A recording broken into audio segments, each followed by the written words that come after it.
So hi there guys, it's Smotown here, and we're going to be doing a guide for Legendary Difficulty for Grom the Paunch on Mortal Empires. Now before we get into it, let's have a look at Grom himself and have a look at kind of the abilities and perks that he gets. So starting units are pretty good. You get some Stone Trolls. River Trolls aren't as good, but they're still good early game. And we have some Snotling Pump Wagons with the Spiky Ruler. So all three of these units might not be the greatest units in the world, but given where we start, which is in Bretonnia, and the enemies that we'll be facing, these units are actually really good. And I'll show you why once we get into it. I'll show you some of the battles early on in the game and show why they kind of steamroll kind of the early Bretonnian armies. Now he also has access to Grom's Cauldron, which we'll again go into in greater detail, but this is a massive boost for the whole faction, giving him great bonuses, especially some growth bonuses early on in the game when you have only one settlement that's at level 1. His global recruitment duration is -1 for goblin units. This can be good when you're in raiding camp stance in other territories.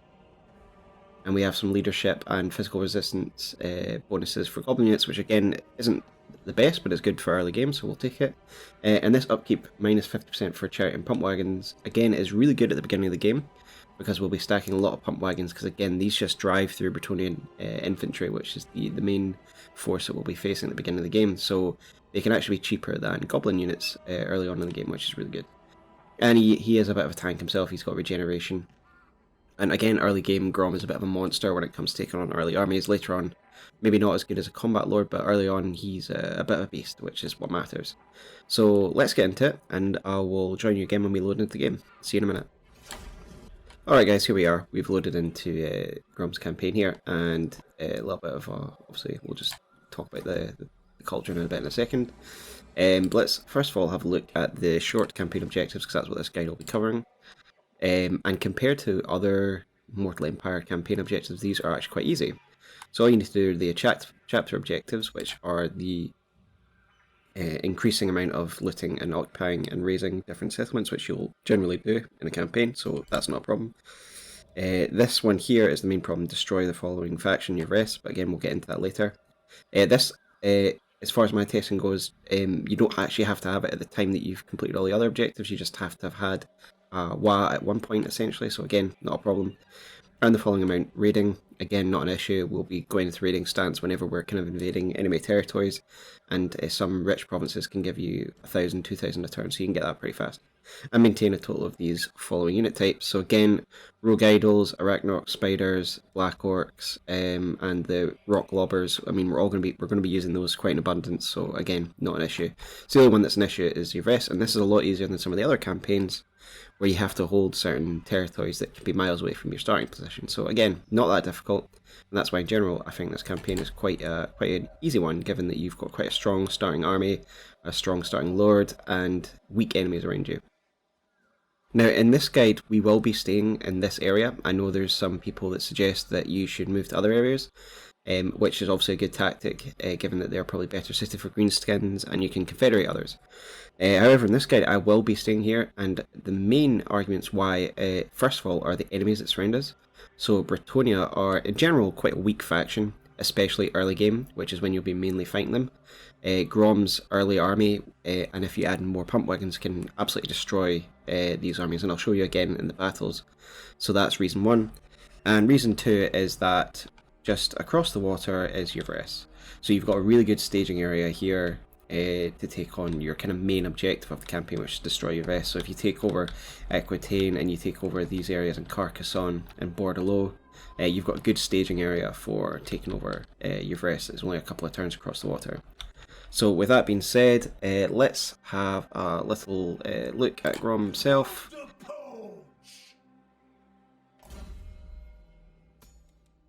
So when we're looking to upgrade Grom, we're going to be going for the blue path initially to get those campaign bonuses, moving up to Lightning Strike and Mob Boss to make his army a lot cheaper. But when we get to level 12 we will be wanting this Great Immensity, so we can get Culinary Conversion, so we can get that growth plus 15 and the pleasure rate. So growth will be a concern at the beginning, because as I said, all we start off with is this massive oracle. It's just a 1 settlement province and it's level 1, so it's not ideal. But with that being said, let's get into the first turn. So looking at our buildings here, I'm going to want some growth to get this growth going straight away. That is our major concern at the beginning. We won't need this because we're not going to be using Orc Boys, and we're not going to be really bothering these till a lot later on, and we can get these in other settlements. So I'm going to demolish this, and I'm going to replace it with a money building next turn. That being said as well, we're going to go into our research before we make any aggressive actions here. So all three of these starting technologies I think are pretty good, so it's up to you which one you go for first, but again, growth is my concern at the beginning of a campaign, especially with this campaign. So I'm going to go for Go Bigger. And then we can set our province again, going for growth, and of course public order, as with every legendary campaign, is a concern, so we're going to do that. Now let's have a look at his starting army. So you've got some basic goblin units and basic archers, but then you've got your stone trolls, your river trolls, and your pump wagons. We also have a decent river troll hag, who mine is disciplined. Now, obviously the best one to have is knowledgeable, so you get that extra wins of magic, but again, it doesn't really matter, because in general, we're going to be wanting to use her in our army, so we can get to the purple sun of Xerius. And I will show you why later on in this video. Now, with that being said, and everything looked at, let's embed her into the army. She gives us extra replenishment, which is good. So with the River Troll Hag embedded in the army, we've now got a decent force, and we will, in turn 1, be able to defeat this army from Paravon here, and then move on to take Cornells in turn 1, because we'll get the extra movement boost from defeating the army. We'll be able to defeat the forces there back to back, because, as I said, these starting units make it very difficult for the Bretonnians to deal with us. The only issue with this first army is the field trebuchets, but we'll deal with that. So that being said, let's get into the first battle, and I'll show you generally how you can win this. You can get decisive victory in both these back to back, but I wouldn't be too worried if you get a close victory in either. It's not a huge deal. The main thing is that you get to Cornells turn 1, and then by turn 3, maybe 4, but generally 3, we'll have wiped out Paravon completely and taken out their capital. So that's a really good start that we can get there. So let's get into the first battle, and I will show you some tactics. So the balance power, if you auto-resolve this, you take quite a lot of unnecessary losses, so it's better just to play this one out. It's not a difficult fight. Alright guys, we've loaded into the battle here, so let's just take a look at our forces. So we've got a good starting position here because we're in the trees, so that will shield us a little bit from the trebuchet fire. Now, one thing that can separate a decisive victory from a close victory on this map is if the goblins get hit a lot by the artillery as we're moving in. So I'm going to separate my forces into the single entities, chariots, and Grom, and our river troll hag. They're going to move up first, and I'm going to hide my goblins in the trees and then move them up after the single entities start moving up. We're essentially just going to crash. The main tactic for this fight is just blob up these 3 units with your 2 characters and just hit them all in the mass in the centre. And then we'll bring up our goblins as a kind of defensive archery line to kind of pepper the backs of the Bretonnians after that. But let's get into it. It's not too difficult a fight, but we'll just there's just a certain way you can go about it that makes it a lot easier. So we're just going to move this up. We're going to set the hag to vomit on these guys.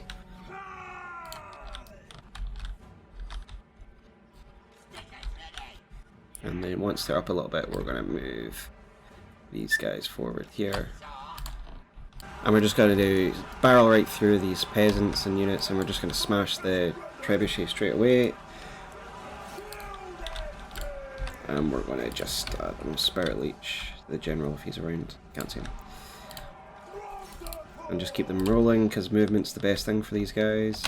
I'm going to get these goblins to come into the back here.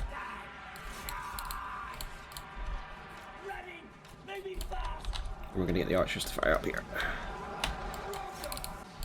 Get the archers now to shoot into the back line here. Trolls will periodically run away, as trolls are kind of, they do, but sometimes it works in your advantage when they can come back and charge into the back. Get Grom to charge again. Get the trolls to come back in. Get the other trolls to come back in. Get the archers to keep shooting in. I got my spears to rear charge the units here to mixed success. Yeah, just blob up all your units and just smash them. And once your main blob of trolls and stuff engaged, get your spears to run into the back. That helps move things along, so then just get your archers to pick off whoever's left. Yeah, that's army losses now. Cool.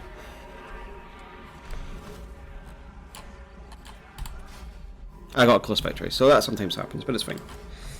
And so we'll move on, and we'll now just take Cornells.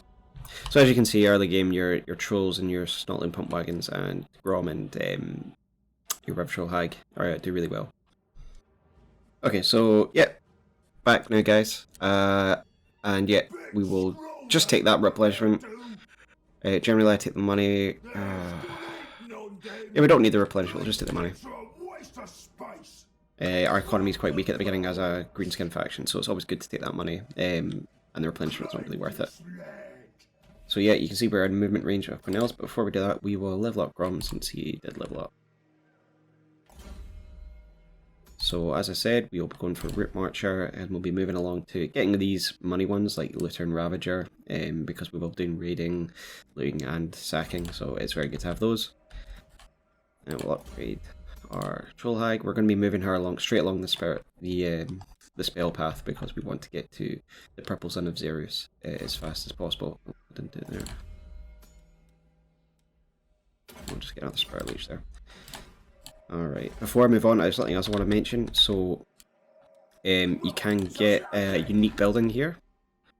This one here, the Stone Troll Quarry. So at level 3, we'll get access to Stone Trolls without having to bother to upgrade this path here, and we get it straight here, and we get recruit rank for Trolls, and we get the Stone Trolls quite easily. So that's something we want to move on to quite quickly, because it's quite good to get Stone Trolls relatively early game. So we're just going to keep pushing that growth at Massive Oracle.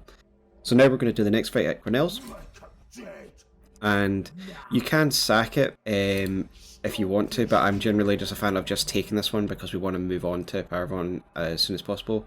Again, the balance power, you might even lose this if you auto-resolve this, but it's ridiculous because this fight's even easier than the last one. So I'll just load into this battle and I'll see you in a minute. Okay, we've loaded in, guys. So this fight generally takes place in these trees here. Enemy deploys over here. It's quite easy because they kind of nullify any kind of ranged advantage they've got by doing that. Again, we're just going to separate our single entities from our pretty fragile goblins, but this fight's just a lot easier. We're going to get these two here. And we're just going to send these guys out. We're just going to get a vomit real quick. Get these guys moving up as well.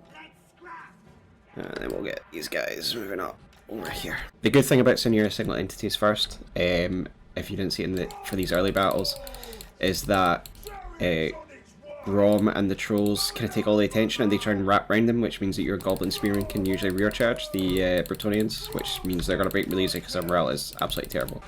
Get the Pump Wagons in. Pump Wagons do a great job early game against Bretonnians.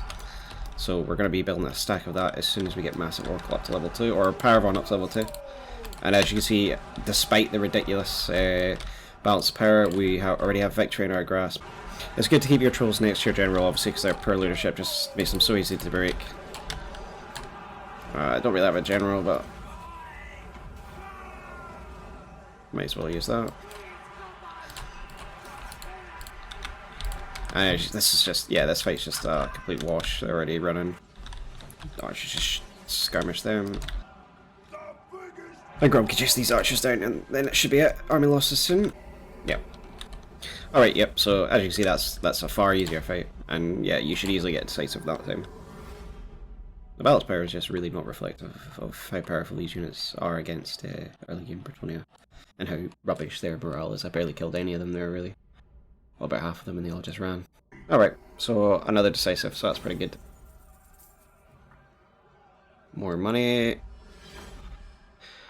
Okay. Yeah, and Grom's up another level. So yeah, he's already ranked 3, turn 1, and we've already gained a settlement, essentially. So you can sack it. For the experience, maybe worth it, but I don't think that the money's really worth it, so I'm just going to occupy it. Because I want to wipe out Paravon as soon as possible. I'll show you why. Because we are at war with 2 factions right at the beginning of the game. Quiet. We're at war with 2 factions right at the beginning of the game. So when it comes to other nations declaring war on you, they take into account who you're at war with. It's kind of like a balance of power, the calculation they take, and whether their power plus the enemy's powers plus theirs could take you on. So the more people we're faction we're at war with, the more danger we are of being declared war on. So we want to get rid of Paravon straight away, so we're only at war with your Everest, essentially. So with that being said, I'm going to just again go for some growth here. And we're going to start our recruiting drive before we move on to the next fight. So I generally add 1 spearman and the rest in archers, filling up my global and my local. So we've got, you know, 6 more units in one turn. It's pretty good, and we'll be able to march on Paravon that time. Again, for this, I'm probably going to go for Raider or Ravager. I'm probably just going to go for Ravager. And then we'll go for Aspect of the Dread Knight. I like putting this way in our mass charges on our single entities. It can add leadership to trolls that are flagging, and also it causes terror. So again, against those low leadership Bretonnian units, it can do a lot of harm. And so that's our turn 1. And as you see, quite productive turn 1. Recruiting more units, research, building, and we've already taken a settlement, and we're going to be moving up to Paravon in the next turn. So by turn 3, we'll be laying siege to it and taking it. So yeah, I'll see you in the next turn. Okay, we're back, guys. So we'll get this done. Yeah, we're already done. Yeah. Okay, so we've demolished our muster fields because we don't need that, and I'm going to get some money because that is what we need. Our economy is absolutely dreadful at the moment, and we need those units. So we can't, despite what it looks like, you can't actually make it to Paravon in one turn. It's very annoying, so it would be good to stop their recruitment drive. Because it's on Legendary, they can recruit about 6 units a turn. So they add some yeomen to their army. I mean, they're not a big deal, but it obviously does, you know, doesn't help. So I'm just going to go over the border. Don't go right up to Paravon because they will attack you and stop your recruitment drive for this turn, which is annoying.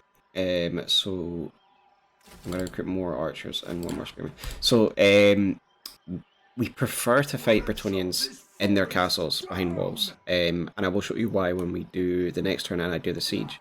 It negates kind of all the bonuses they have, and we can essentially kill them before we even get through the gates, and then just mob them up at the gate. And our trolls and later on our pump wagons and later on our mage, our river troll hag, can just absolutely decimate their forces. It's a lot easier than fighting them in open fields. Obviously you can easily still beat them in open fields, but it's just, you save a lot of casualties by fighting them behind walls, in my opinion. And a lot of the fights you'll be fighting here are going to be sieges anyway, because Bretonnian lands are always kind of castle based. So it's good to get used to that type of combat now anyway, before we move on. And with that being said, there's not much else to do this turn. We're getting a bit of raiding in, so we're getting a little bit more income, and we're moving towards that objective with our raiding total. And we're also recruiting more units, and we're replenishing. So yeah, the raiding stance is a good big boon for the orcs, for the greenskin, sorry. So yep, with that being said, we'll end the turn and we'll attack Paravon next turn. Alright, so you can see that we got a new ingredient there, so let's just have a look at Grom's Cauldron now and talk about this. So you start with 1, so we couldn't have done any cooking now, but now we have 2 ingredients, we can do a bit of cooking. And we've got enough scrap for it. So this Shroom and Offal is pretty good at the beginning of the game, and the reason is, not only does it earn you a reputation towards your WA, but it's this one here, the growth. Again, I'm very, very concerned with growth at the beginning of the game because I want to get massive Oracle up to 2 and 3 as soon as possible. And yeah, you get regeneration, which is nice as well, but the main thing is this growth, so I'm just going to cook that, and I recommend you do the same. You also get like a little bit of a reward for doing so as well. So Grom's finished his recruitment, and you can see pretty quick we've already almost got a full stack here. So we're going to go and attack Paravon. They will have recruited. Yeah, they have. So again, Balt's power is actually not bad. Again, it doesn't reflect how straightforward this fight will be. The only kind of issues the Knights of the Realm, they're not a huge issue. And then the Mighty Yeomen really aren't a concern, and of course the infantry is absolutely nonsense. So there's nothing else for us to do at the moment, so we may as well get into the siege, and I will show you my general tactic for taking on these Bretonnian sieges. This will be the hardest siege because we've only got 1 pump wagon and 2 trolls later on, and the mage isn't leveled up. Later on, when your mage is leveled up and you've got more trolls and pump wagons, these things just become farcically easy. But I'll show you the best way that I do it early game. Alright guys, we've loaded in, and it doesn't matter too much about deployment because I'm going to be essentially attacking quite swiftly here. So what I'm going to do, I'll show you before I do it, is I'm going to line up my archers here and shoot everything off the walls. Don't really care for goblin lives, to be honest with you. If we waste so many goblins, so be it. All we care about is Grom and our kind of solo entity units. So we are going to start deployment, start battle.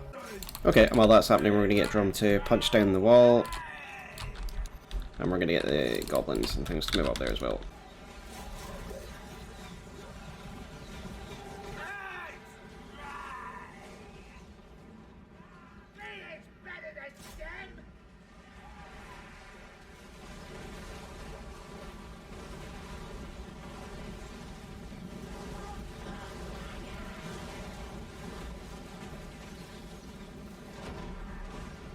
Okay, doors are open pretty quickly, and we're just going to smash through with our blob again. And we're going to put Aspect of the Dread Knight on that. Do a bit of vomiting. And we're just going to shove the goblins in as well. Some of them in. And we're going to chuck some up in the walls as well.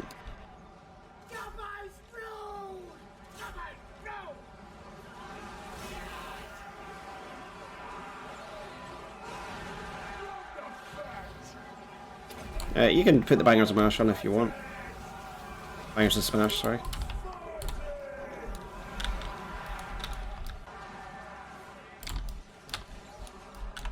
Yeah, we've just got a bunch of yeomen in the centre, which aren't going to be a problem at all.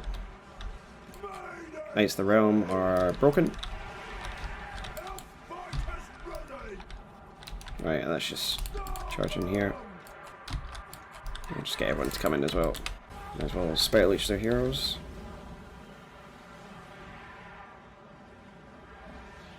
Grom's just a monster, he's barely taking any damage. Just get into them.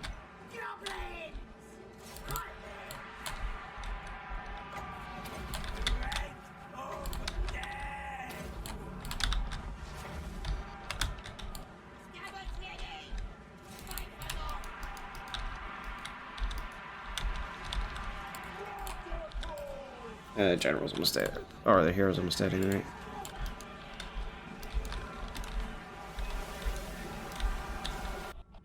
Yeah, yeomen are just kind of rubbish. They're annoying, but they're not exactly a threat. And that's us done. Yeah, it's not a usually difficult fight. I mean, you're gonna take a few goblin lives, but who really cares about that, really? Right, so we're back. And got some nice loot. Yeah, decent loot from that fight. And we got another level despite the pirate victory, so that's all good. Like I say, I don't really care about losing many goblins at this point. All I want to do is take Paravon off the board straight away. So you can sack it and then take it again, but bear in mind you might not have enough movement. On Legendary campaign they get half their garrison back a turn, so I'm not going to do that. And the difference between sacking and loot and occupy, it really is pretty minimal, so I'm just going to look and occupy. And that should be Paravon destroyed. Yeah, it's already taken out one of our enemies, and it's only turn 3, so pretty good start by all accounts. And let's have a look at Paravon. So yeah, generally it's level 2 when you sack it, when you loot and occupy it. Sorry. So I'm actually not gonna. Again, I don't really need Orc Boys. What I do need is this. So we're gonna just start pumping out the pump wagons because regular trolls are kind of rubbish. The leadership's absolutely dreadful. Stone Trolls are kind of what we want. In general, Trolls aren't amazing, but early game, Stone Trolls are pretty good. But for level 2, we want Pump Wagons, since they're so cheap for Grom, for upkeep. So we're going to go for that. We're going to delete that, and we're going to go for a Public Order building. But this will revolt soon, so next few turns we're probably going to raid over the border, wait for the revolt, and then kind of farm that a little bit. We're going to go for the commandment. We're still going to go for the growth and obedience because, you know, we want to eventually get the public order under control. And we'll go and assign our skill points now. So I'm actually going to go for raider since I'm going to do a bit of raiding in the next couple of turns.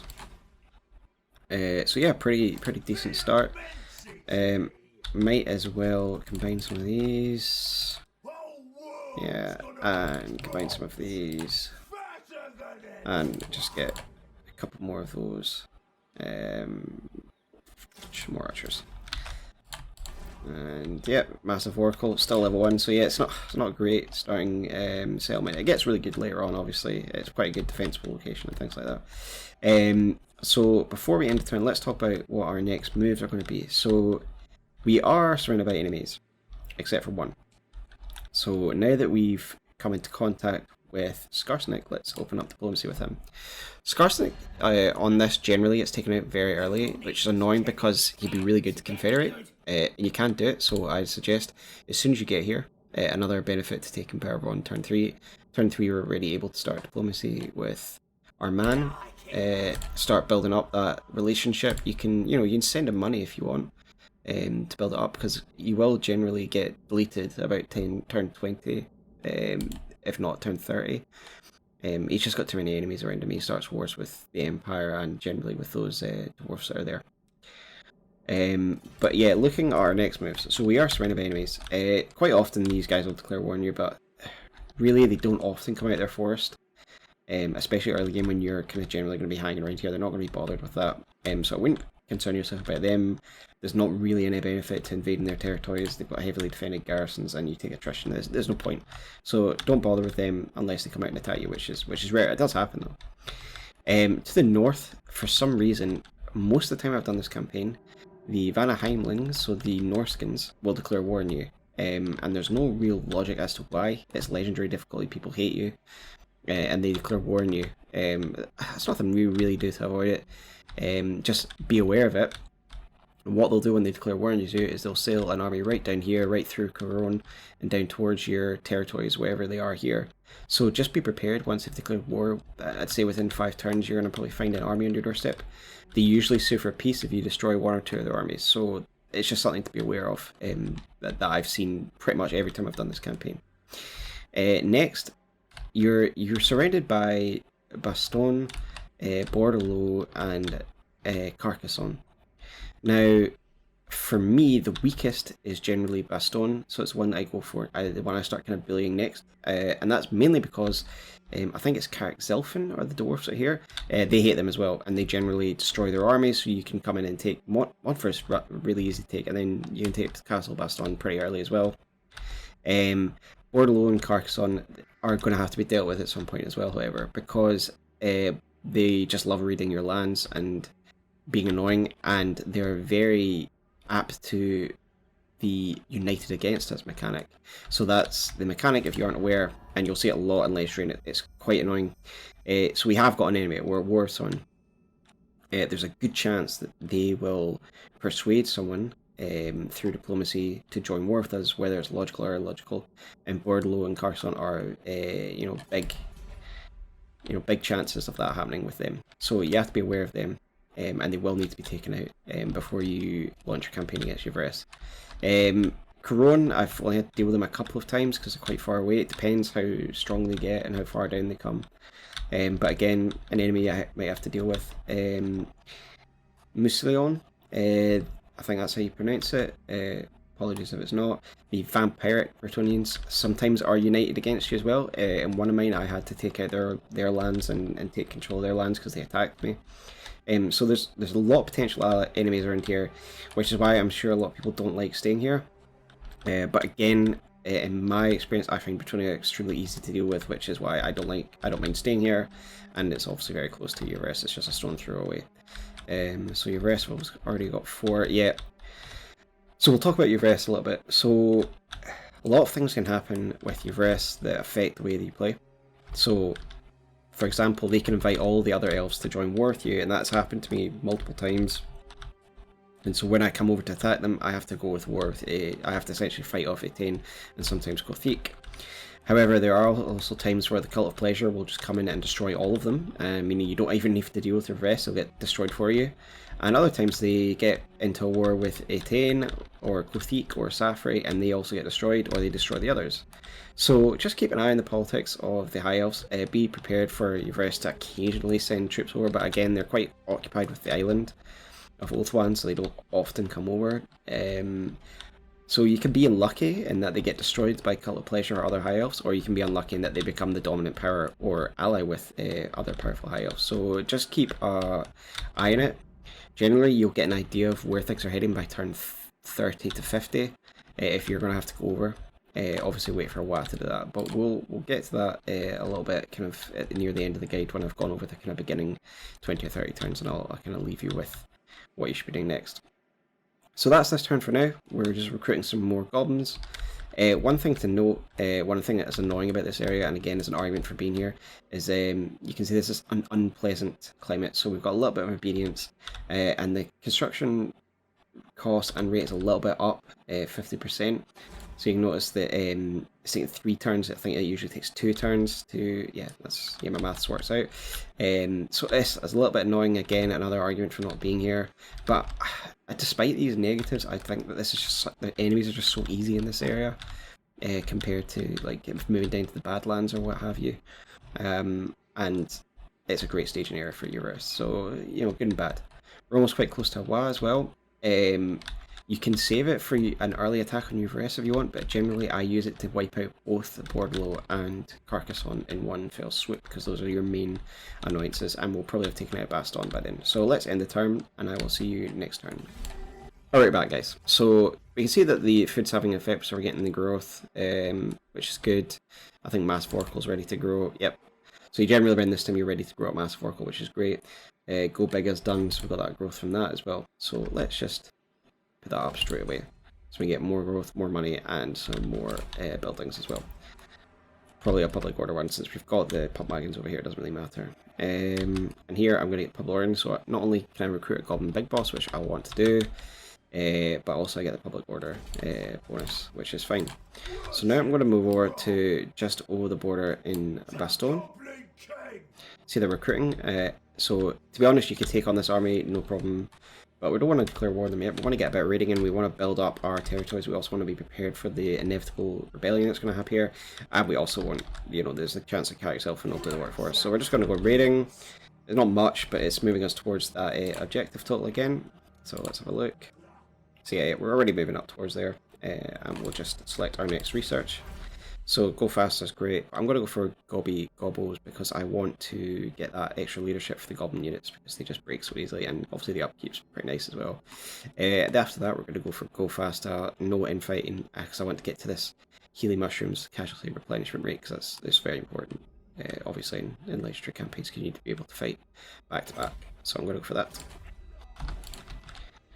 And I think that's it for now. We're just going to keep raiding. And we're just going to see what happens with Bastogne, and we're going to wait for that rebellion until we can farm it. Our economy, again, is absolutely terrible, but that's how it is with Orcs and Goblins at the beginning. So hi guys, we're on turn 10 now. Apologies, I did start recording beyond turn 10 before, but I actually forgot to record my voice. So I've had to rush back to this point from starting a new game. But as you can see, we've more or less followed the exact same steps. We've taken Paravon, we're training up our pump wagons, and Massive Oracle has this boss tent and everything like that. So not much has changed, except something interesting you might notice here is that Carrick Zilfin have in fact taken Montfort like I thought it would, but a bit earlier than it would have in the last save. So apart from that, the save is exactly the same, so we'll just carry on from here. The Hag Merchant has appeared down here, so I will send my hag to go and speak to her. And I don't want anything here. I've got some good money. Let's see, I've already started training load yet. So I want to get my economy going, so I'm gonna put up that for now. My current research is at no infighting at turn 10. Let's see how things are going with Crooked Moon. Fine. I'm not going to offer any payments. Because I want to confederate him as soon as possible, because he will get destroyed. And we will just leave it there. So yeah, Carrick Elfin are here, so it presents us with an opportunity to either wage war on them, or to wage war on Castle Bastogne as planned. So we will just recruit, and we'll see how things change. Now, Carcassonne will probably start raiding us, but I don't want to wage war with them until I have a Wa. When we've got a Wa, it'll be very easy to take down them. That's annoying.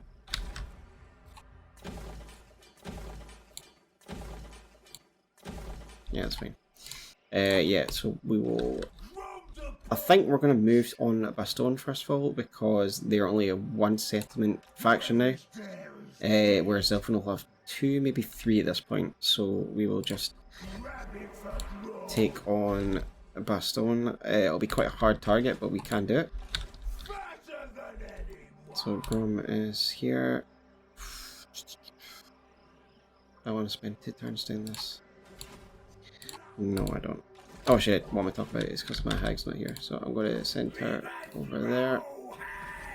Yeah, Carcassonne and Bordelot are always going to annoy you with raiding and stuff. It's up to you if you want to race the bait or not.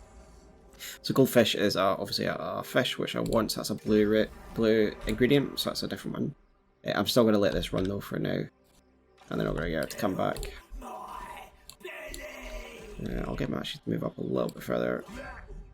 You can start to see what Bastogne's got going on, and for now we're going to end the turn. Yeah, it looks like Bastogne's very weak, so this is actually our time to strike. If you saw the balance power there, very weak indeed. So, Paravon's going to rebel. Like storing it. We're going to take out Bastogne and we're going to come back for Paravon. We're just going to have to let that rebellion run its course for now. Actually, I don't want to do that.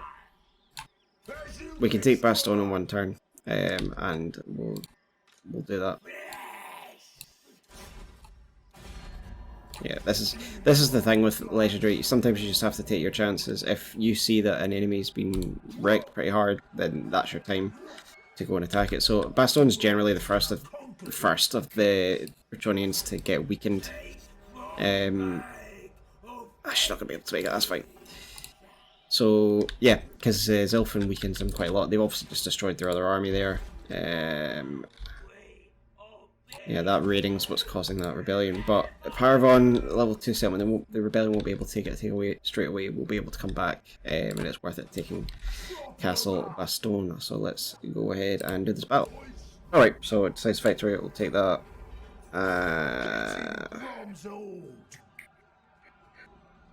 Sack's good, but because we have to go back, I'm just going to loot and occupy it. But if you can, sack it. It's pretty good. That's just 1 out of 3 battles, so we got some more money. And yeah, embed her into the army, which we will do. And Bastogne is destroyed, so that's great. Okay. Let's have a look at Grom, how he's progressing. So yeah, Lightning Strike, obviously pretty great, and then we'll move on to Mob Boss to reduce those costs, since money is a bit of an issue at the moment. Massive Oracle can be upgraded. Let's do that so we can get those Stone Trolls on the go. And we're also going to upgrade... No, we're going to try and stabilize the reason first, and then we'll upgrade to Paravon. No, okay, we're not going to upgrade Paravon because I need to repair this building, because that's going to cause some issues. I'm going to delete that. I'm going to delete that as well. Okay. And let's move on and get ready for this rebellion. So yeah, the rebellion's happened, that's fine. So you can see that predictably Carcassonne are raiding us, that's always going to happen. I can force march back here and get the garrison to attack. So that's what I'll do. Please, thank you.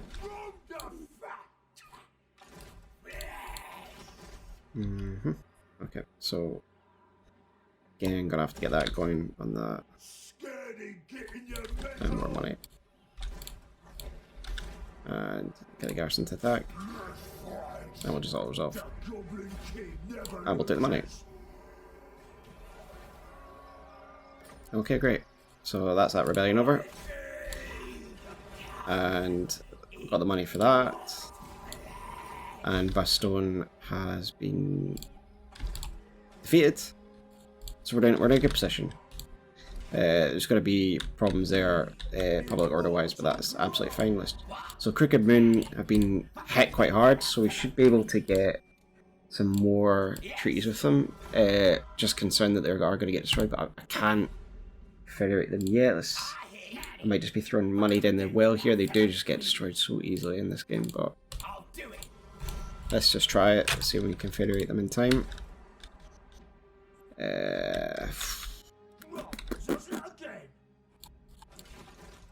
Yeah, okay, we're gonna upgrade Paravon.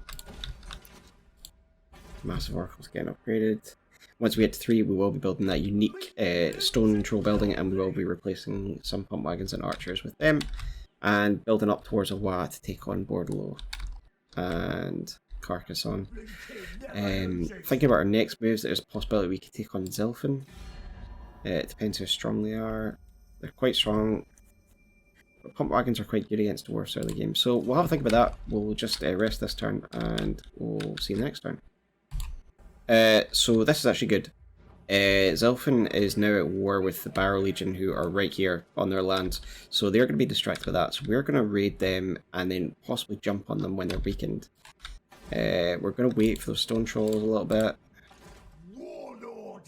Tempted to get more pump wagons, because you can just never have enough of them at this point in the game, and if we're going to get dwarves, they will wreck them. But I'm going to go into raid stance and then train up a couple of pump wagons. So let's just kick 2 archers. We'll get those going. Alright, and as I said, we're moving from no one fighting Tealy Mushrooms, get that casualty replenishment rate up, because it's pretty rubbish at the moment. And let's see what's going on with Crooked Moon. Oh, good, they've got a bit of strength back. Get Military Alliance, can't confederate them yet, but it's looking like we could do it. We just need to keep that relation up. I can't send them any more money this turn, but hopefully next time I can. Recipes wise, I'll get to use a... See, that's quite good, the obedience actually. Yeah, I'm going to make a different meal in 4 turns. I'm just going to let the growth run its course for now though. And that's it, we're just going to raid for 2 turns and let that recruitment run out. So I will see you once the recruitment's done in 2 turns. Alright guys, welcome back. We're on turn 16 now. So Bastogne's about to have a rebellion, so that's obviously where we're heading next. And we've recruited those new units. Something else happening between those turns is that both Grom and our River Troll Hag leveled up. So with Grom, I'm still moving down the blue line until I get to level 12, so I got Lightning Strike and Mob Boss. And for her, I was finally able to get the Purple Sun, so hopefully we'll get to see that in action soon, and we'll see what the fuss is all about. But for now, let's... How close is it? Yeah, it's quite high, so we will just move into territory. I didn't want to prevent it from actually happening. I do want it to happen this turn. Yeah, it still happened, that's good. Okay, we're going to put the money up, start building up that terrible economy. Okay, and I don't think there's anything else to do, so I'll see you at the onset of the rebellion. Okay, so yeah, the elves are all declaring war me. That's fine. They rarely come across; they're usually embroiled in their own wars. 18's already been called into war with by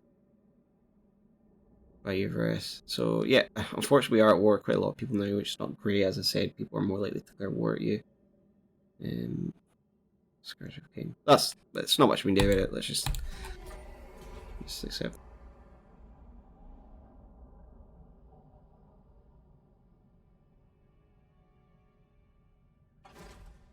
Yeah, long. Right, okay. So this rebellion slammed right into the side of the castle, so we'll just go and raid them. That's fine.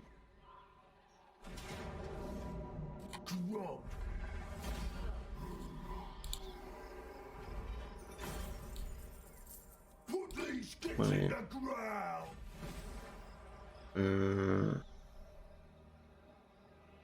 Not sure how we did that, but whatever, that's fine. Fine. Take that. And yeah, Castle Bastogne's been quelled. So let's have a look at how Zelfin are doing. Still quite strong. Cilion's not great, doing great. Who are they at war? They're at war with Bordelot. That's interesting. Very interesting. Bordelot obviously winning. We'll keep an eye on that. Again, that's another situation we can take advantage of. Very close to Wa here. So I think for now we're going to go back to raiding Zelfin's lands. And we're going to go into raid stance. Yeah, I'll see you next time anything significant happens.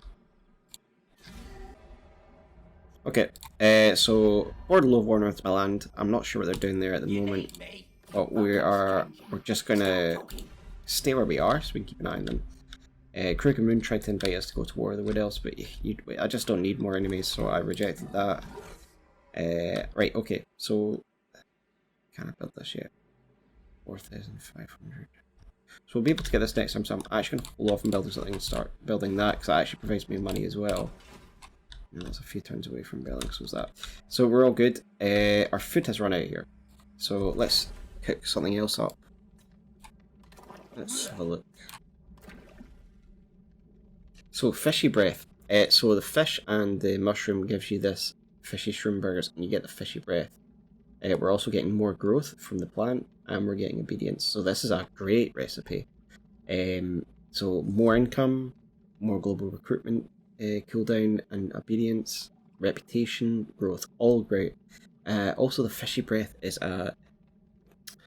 it's a cone attack that comes from Grom, and it's really good for killing chafe. It can kill hundreds in one go if you aim it correctly. So yeah, I'm pretty pleased with that. So we're gonna go for that.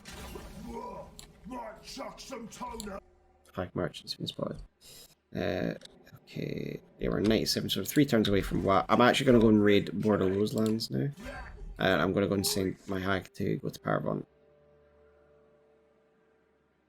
Or am I? Yeah, I'm going to do that. I've got enough time. So I'm going to go that. And you see that's quite some good money. So we are getting good money from raiding this land, so let's have a look at our objectives. So yeah, I'm already at like a third of the way for the raiding. Yeah, we're within. We're moving towards the objective quite well. I'm going to send her this way. And see, our income's a lot better now because we've got the mob boss on and we're raiding. Because of the economy for greenskins, you really do need to be raiding quite a lot initially at the beginning. I mean, eventually you'll get some kind of economy, but yeah, it's so bad at the beginning. So we're going to upgrade some of our units here with scrap. We're going to upgrade this wagon to jagged weapon. So jagged weapon is bonus versus infantry, so we want that. We'll do up a couple of those, but we also want our archers to get upgraded. So just do don't want to spend all your scrap at once, but heavy ammo is good because it's 400% armor piercing miss damage. That's very good. And it does make quite a significant difference. So I'll upgrade 3 of these. And then I'll upgrade another pump wagon. And then we'll just leave it at that for now. I want some scrap for recipes and stuff and research. So I'm going to go for... So that's just a 1 turn thing, so that's really good to get. So I'm going to go for... I'm going to go for this, and then we're going to go for this. There's this coming along, so 3 turns away from that. And we're just going to keep reading there. Let's upgrade this as well. Okay.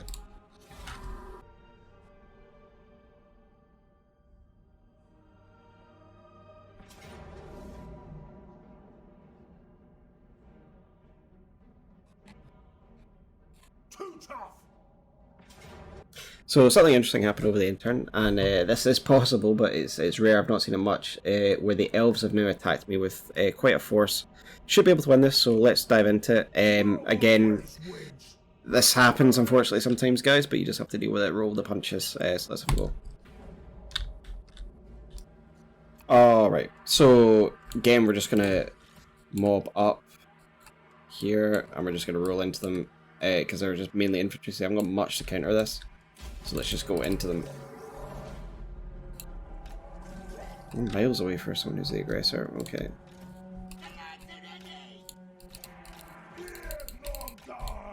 Okay, so he's got his fishy breath on, so that's quite good. And we're going to put Unbreakable on our trolls. Okay, let's unleash the fishy breath here. It's quite good. Dense packed target for it, actually. Okay, there. Yeah, see, pretty good. 111 kills already.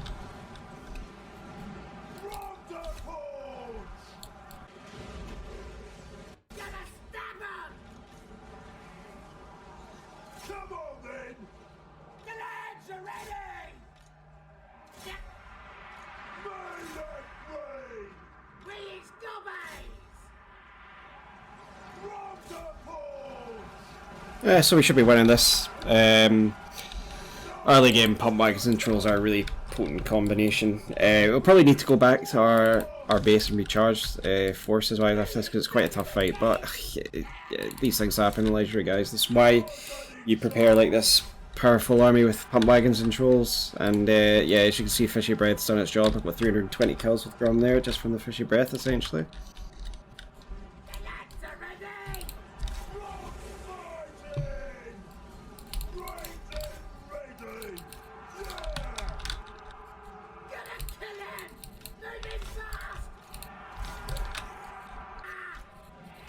Good job, guys.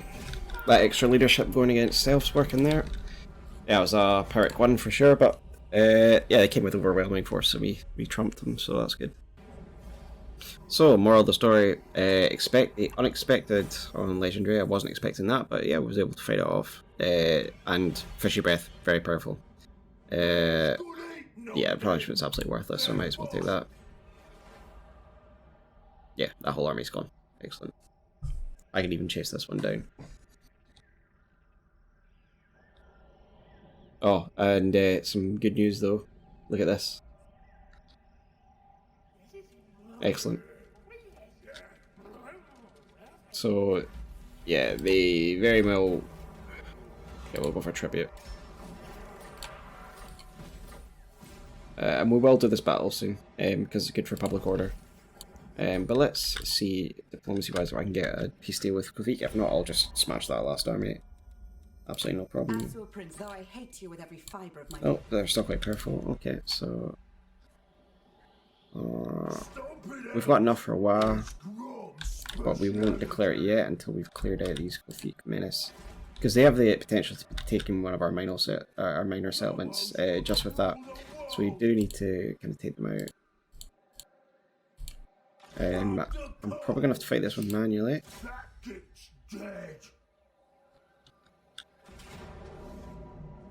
No, we'll roll the dice on this one. That's fine, don't mind losing those. Really, you should fight them manually, but for the sake of speed, I'm gonna recruit some more units anyway, so that's fine. So what we're gonna do now? How long is it till we get the stone trolls? 2 turns. So that's perfect timing. So we're gonna move back this way, and we're gonna dig under the next turn, and we're gonna recruit some stone trolls, and then we're gonna call a while. So welcome back, guys. We have our trolls. I got rid of another goblin archer, and I've got 4 stone trolls. That's going to be pretty powerful at this stage. And also, Kothiek's been destroyed. I'd rather your vest have been destroyed, but you know, I'm happy that Kothiek are gone as well. I'm just upgrading my settlement. I'm going to upgrade Massive Oracle to 4 because that's great. We can get the Arachnaroks already, so that's good stuff. And now I can call my Wat. So really, it depends on who is the weakest out of my enemies. So Carcassonne and Bordelot kind of equidistant. They're raiding us at the moment, so I'm going to move here. If they move, I'll declare on Carcassonne. If they stay there, I'll declare on Bordelot. So I'll see you in the next turn at the beginning of our WA. Alright guys, so yeah, Bordelot did move. So we're going to declare our WA on Carcassonne. And we're going to do it now so we can start building up our forces. What are these armies? We're going to go for Gork. And let's see what we've got. Oh, we've got some pump wagons. Oh, that's nice. I'm pretty confident they won't be able to march here, and even if they do, we'll be able to take them. It's no problem at all.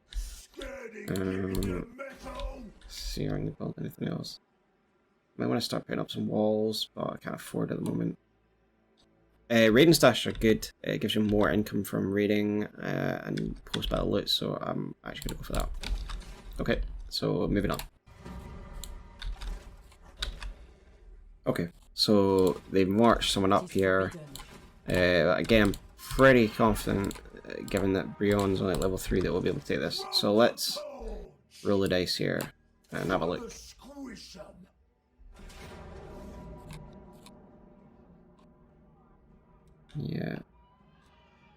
Yeah, we're gonna take this fight because we have got our purple sun sorceress now, as well as some of our WA forces and a lot of trolls. We're having skits for supper.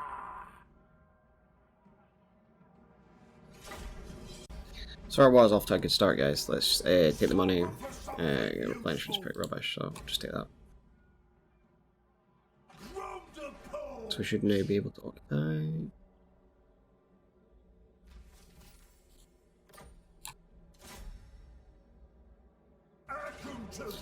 So yeah, I'm going to have to fight this one again, guys.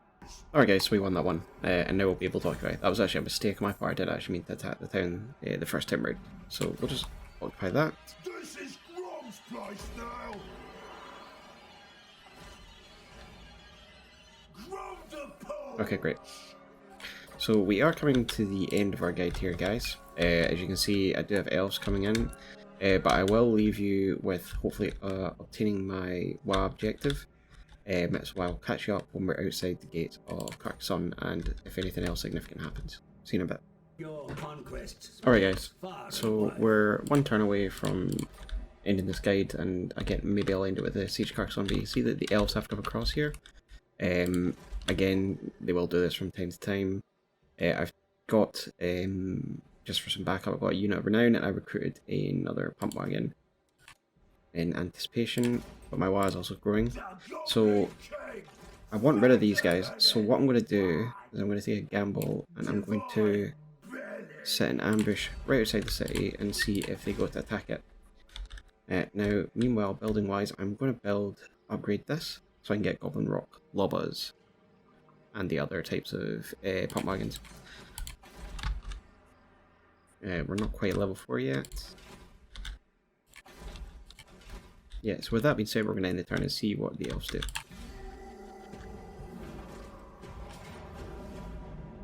Okay, so ambush failed, but we will be able to win this, so I will fight this, and I will see you after we fought this.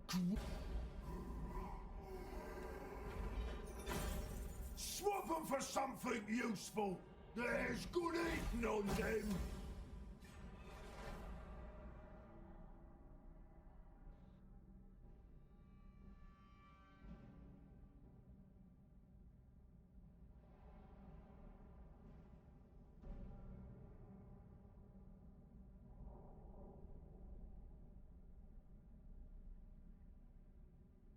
Boys, bring Grom his chop. Yeah, this usually happens with the Beastmen as well. They usually go for non-aggression, which is fine by us. Their enemies are essentially our enemies, so might as well. Yeah, Zafri's running away. Not sure where they're even going. We don't have any settlements in there. Oh, they might be trying to settle these ruins here, actually. I'll try and kill both of them this turn. That's fine. We'll give it a go anyway, or we'll chase them down at least. Not our concern at the moment anyway, though. Okay. So we do... So, because we're kind of in a pinch here, unit-wise, I'm going to kick these guys because they're kind of rubbish, and I'm going to get that pumping snow wagon. We're going to upgrade Grom. So, in between the turns, I did upgrade Grom level 12 to his Great Immensity, so that's his leadership aura size, pretty good. Leadership of Goblin units also pretty good, and we're going to go for Culinary Conversion is one of his best ones in my opinion. Getting that replenishment rate and the growth, so we'll go for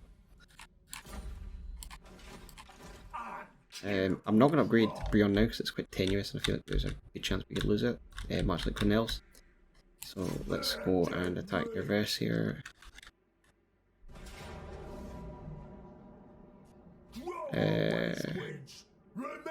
And I'm just going to fight this one, guys, but I won't let you watch this just because I'm on a campaign at the moment and I need to minimise my losses, and I think that the PC might be a bit unfair to me here, so I will see you after the battle. Okay, yeah, so I was able to get a decisive there and take very little losses, so I'm just going to take that money. They're finished off, such as Zafir that's kind of hanging about our shores now. Can't quite reach them unfortunately, but we're just going to head down here anyway. Or do we try and ambush them? We'll try and ambush them. Try and stop them from getting away. And we will go forward. I'm coming back, because that means that enemy leadership for elven units is down, which is useful at this moment. And obviously it brings Grom back faster as well. The hag. We've got magical reserves, and now we're going to get Arcane Conduit.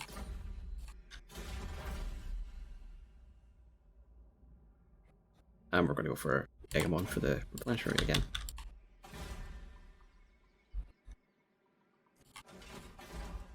Massive Oracle's one turn away. So we're going to go for a Paravon and upgrade. And then we're going to leave it at that. Our income's actually quite good now. So we're just going to... Zafir's bringing another ship in. Yes, they've been very aggressive in this playthrough. But that's fine, they're pretty weak early on against pump wagons as well. And then we'll hopefully ambush these guys and move on to Carcassonne soon enough. Alright, so the ambush didn't work on one way because it looks like Zafri's heading towards Cornells because they moved that way off screen. But that's fine. What's good though is that we've got raiding, and I can see this right here, and this is the enchantress, so I'm going to catch her with her metaphorical pants down and kill her to get that really good trait from her. She's going to run. Hopefully she won't get out. Yeah, I've got her. That's fine. That's great. So I've got her, and that means that after this battle, Carcassonne will be more or less undefended. So I'm going to fight this one, because again, I think the balance power is not fair. This is not a great army. I mean, the Grail Guardians are annoying, but I've got overwhelming forces. So I will see you after the battle, guys. Alright, so we did manage to get decisive victory there, guys. So I'm just going to take the money again, and that'll be the enchantress. Army is defeated. Yep. Yeah, excellent. So we'll get the good trait from her. Yeah, so this is a really good trait to get for defeating her. Enchantress, you get the plus 10 replenishment rate, so that's pretty excellent. We are going to... Yeah, our replenishment's really good now. We're getting pretty much full replenish every turn, pardon me. And we'll now move back down to Carcassonne. I think Zafri's probably going to attack Cornells, but as I say, Cornells is always one that's possibly going to go during these types of wars. Yeah, so Cornells has come under attack by Zafri. I think I'm going to ignore them for now and just go for Carcassonne, and then I'll come back and tidy this up. But this happens sometimes, you can't be ever at once, and the AI just have a lot of armies, so that's what's just going to happen.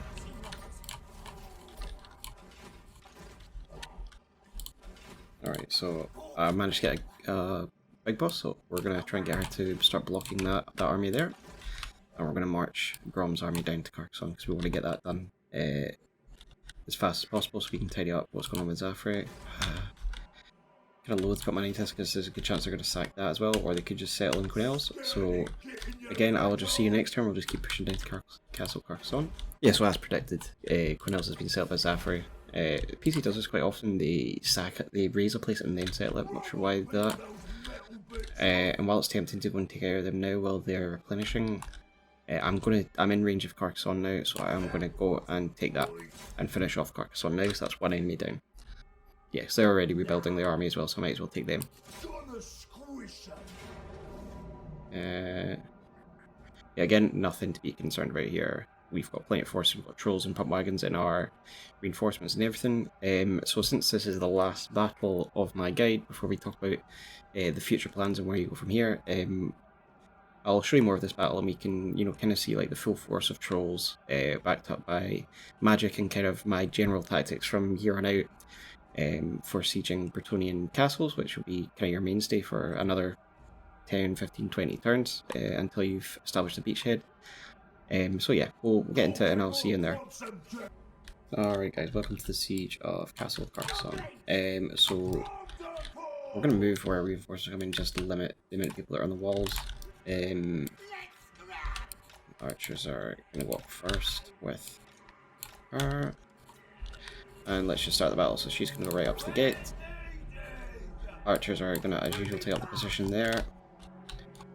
We're hopefully going to get some more archer back up here from our lads here. Okay, so she did quite a lot of damage there, but that's fine. So what we want to do is we want to start casting this through the walls. And there's not that many forces here, so there's not a huge amount of targets for it.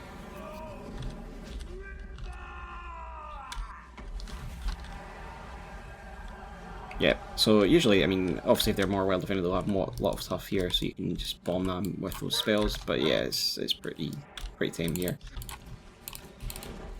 There you go, Irvin. I'm just gonna go straight through. This is quite an easy area for us to take. They've just put them all on the walls, and we'll just go straight into the town centre. Yeah, so these guys are actually gonna go to the walls, since it looks like the majority of their people are on the walls.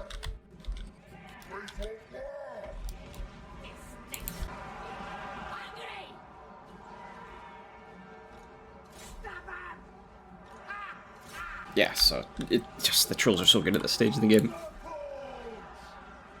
The knights aren't really going to do much beyond the first charge. And the archers outside are taking care of business. The spears are over the walls, they can come in as well. And here they're fighting a hero, it looks like. No foot squires, that's fine. They can just carry on with that. We've taken the command point anyway, but I mean, the battle should be over soon anyway. Oh, there's a whole unit there actually.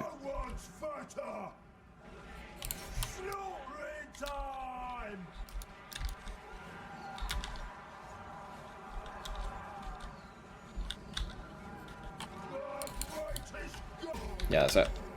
And that's Carcassonne out of the picture, so we've defeated Bastogne, Paravon, and Carcassonne now pretty quickly in our campaign, so it was a good start. Okay, so decisive victory, guys, and that is, as far as I'm aware, Carcassonne out of the picture. Unless I sack here. Yeah, gonna have to sack that. That's beautiful. Oh yeah. Gotta do that. So it'll probably be next turn that I'll take them out. Yeah, next turn. And I got a new ingredient for sacking something, I guess. I'm just going to raid stance to get some replenishment. Does mean some of their garrison will come back, but that's fine. I like Boisterous Shakedown. Self-explanatory, more money, so we'll take that.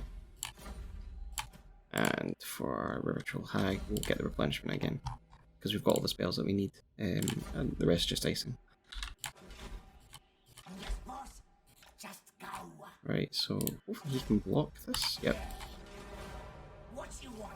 Right, good. So I'm going to start harrying them. I should have got a boss before this. That's always a good thing to have. Just a hero to block armies, because this will buy me time when coming back up to Cornells after I've taken this element here. So I'm going to upgrade that. And we're going to call it a turn there, and we'll be able to occupy next turn. So that was pretty good. Got some good money that'll sponsor our building up to the Arakan Rocks. And I'm going for that as well.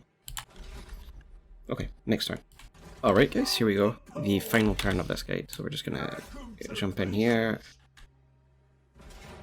Yeah, I'm just going to resolve this. And I'm going to occupy it. Yep. Good.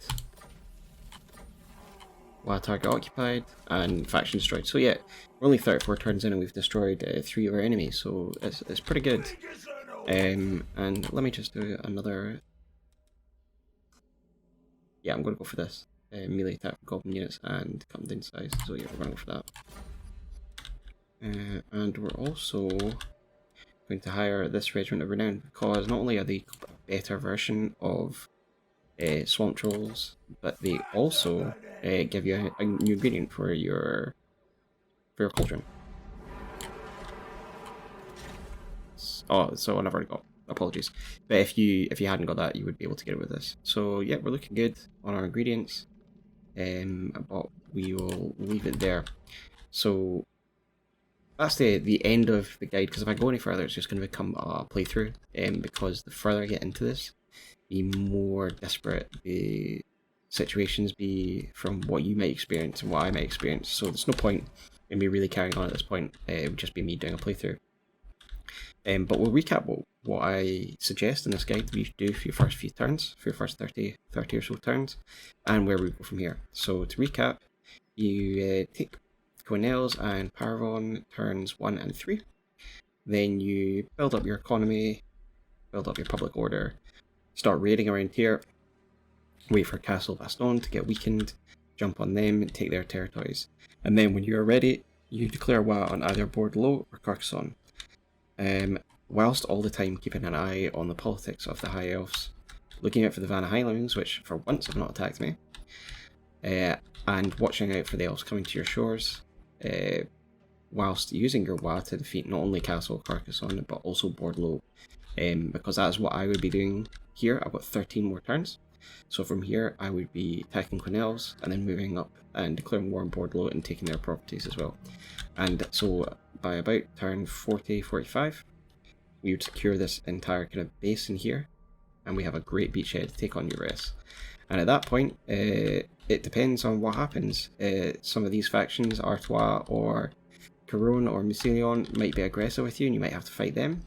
You can probably just take out Zelfin at your leisure or sack their cities for some loot and some experience. But either way, you're waiting for that next Wa. And once you've got that next Wa, before you call it, make sure you've got a second stack, even if that second stack is just full of goblin trash, because it would be good when you call a Wa to have essentially 4 full stacks, have that extra Wa stack when you go across to Everest, and yeah, take them out best you can, establish a beachhead in which to wage war against them, and take it from there. I'm looking at your other objectives that you'd have to complete. So you destroy your Everest, you keep taking settlements, that's obviously you're going to do that through your chapter objectives. Raiding, you see I use it all the time. When you're just in an enemy settlement and you just want to recharge, get some money, you're just going to do it. When you get over to Oathwan, the raiding amounts are through the roof, so you'll get that, no problem. I'm already halfway through and I'm only 1034. And again, these pretty easy. I'm already building the buildings up for Arachnarok Spiders. I'll build 3 or 4 in my main army. I'll probably get the big one when I get my Lord level 30. Get some Rogue Idols, get some Rock Lobbers. No problem at all. And you'll manage it just fine. Sometimes you get unlucky in this game. Sometimes you get lucky. Skarsnik's still here for me for once. Can't confederate him yet, but you know, we're getting there. Next time, you know, he's above 60 and he's weak, I'll be able to confederate him. So yeah, just keep working on Skarsnik, and if he's gone, he's gone. Don't get involved in any of his wars to the sake of saving him. You don't need him. He's nice to have, but you don't need him. And that would be it. Yep. Watch the shores for the elves, and then when you've defeated Bordeaux, keep an eye on your borders, build up your economy, build up your public order, and then lead your next SWAT over to Yevres and take them out. And that should be you on your way to victory. So I hope this video was helpful, guys, to people that want to do Grom's campaign on Legendary. It's not too difficult. Just use your Cauldron well, especially that fishy breath, and use your Was at the correct moments. There's no point in using it on Bastogne at the beginning, they're so weak. But using it to take out 2 fairly major factions, Carcassonne and Bordeaux, is a good use of it, and then using it to take out your main objective, also a good use of it. So this is a well. Know your strengths. You use pump wagons at the beginning. Around this point in the game, you are going to start to retire them a little bit more as more cavalry and heavy units get run to, because these chariots won't do anything against those big single entity units from other factions like the Phoenixes and Dragons of the Elves. So you're going to want to move on to giant spiders as soon as possible. Some more trolls, some black orcs, and some ordnance, and that'll be you on your way to victory. So I hope this was helpful, guys. Let me know if you have any other questions in the comments, and I will happily answer them. If there's any other legendary lords you'd let me look at. And apart from everything else, thanks for watching this video, guys, and I wish you luck in your Mortal Empires campaign. Take care.